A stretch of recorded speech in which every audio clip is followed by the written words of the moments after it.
Hello, everyone. I'm Mohammad. Is it okay? Working? I will talk about ocean bottom seismometer. Thanks to Eleanor for his comprehensive. I don't know. Yes? Hello? Hello, everyone. I'm Mohammad. I will talk about the tilt correction and compliance removal. Thanks to Eleanor about the comprehensive presentation about the introduction, so I will jump directly to the process stages. So there's two things. My data comes from the 7D network near United States. I chose that data because of the high amount of compliance and tilt for that data. I will talk about it in next slide. So.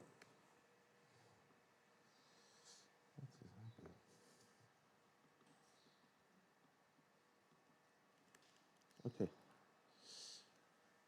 Here we can see the power spectral density of the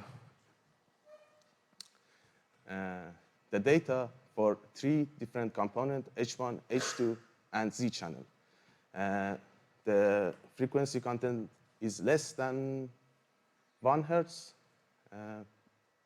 And while we are in the ocean bottom, some current and water fluctuation make an angle in our seismometer. So our seismometer tilted a bit, and our horizontal record will leak into our vertical record.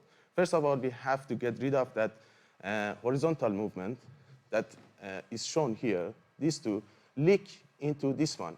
So the noise level become higher because of these two due to the tilt of the seismometer.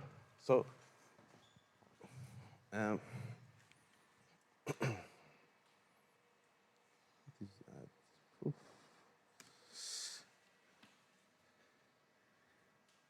to correct the tilt angle, tilt affection, I just calculate the coherence between Z and H2. I don't care about the E or north or east or west, because I'm going to work with just vertical movement. As we can see, this is red curvature shows us the coherence between Z and H2. It means both of them record the same movement of the ground. But in these frequencies, we can see a significant amount of same record. So after that, I rotated the seismometer around the H channel, like this way, and for every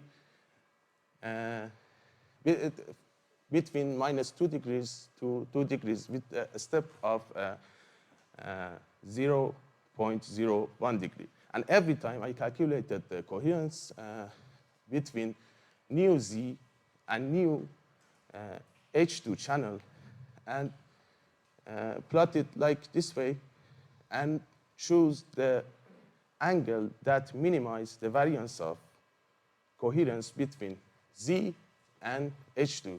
And it's near this amount that we can see the coherence become lower in this area for this degree. This is the first step of lowering our noise model by rotating the angle. And here, this red curve is our Z channel before correction, and the purple curve shows us the Z channel after correction. And we lower the energy here between 5 or 6 decibels. The next thing that we should get rid of that is compliance, that I will show you in the next slide. Consider a seismometer here, and some wave pass over our seismometer. This thickness differs the pressure differ here, the force differ here. And when the force differ here, it acts like, for me, I imagine like this because it's easier for me. It will act like an hammer or active seismic experiment that push our seismometer a bit downward. And based on the property of this area, our seismometer moves differently, but in certain frequency. So these are just vertical movement, vertical channel. Our curvature, our data should act like this, low noise model or high noise model. But here you can see it acts differently. It's because of that pressure that caused by ocean wave. But why we just choose this frequency band? Because of the dispersion of the infragravity wave that caused that pressure. So we have to get rid of this one if we want to study microsystem, or we can, anyway, we have to get rid of this bump, and after that we can use it to calculate the shear velocity. This is the curvature after rotation, the purple one, and the green one is after removing the compliance. As you can see, they have, this is the coherence function of between Z and P. Red curvature shows us coherence between Z and P. Before removing compliance that was high in this frequency, it was high. It is high here, but in this area, everything is complex. And we cannot simply relate the Z and P to each other or to calculate, I don't know, the compliance happened here. And this is coherence between Z and P after the correction or removing the compliance below the significant level that I didn't plot it here.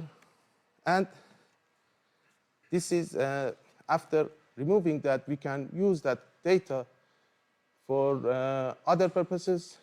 The compliance act differently. This is the function of compliance function based on the, this axis is showing the frequency, and that axis showing us the compliance that we calculate from previous stage.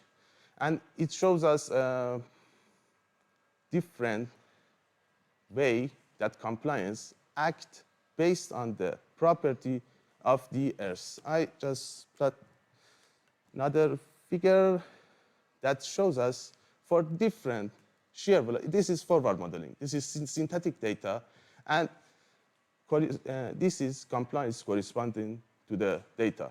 For different type of structure, we have different compliance, and I don't have time anymore. Thank you for listening. Let's see.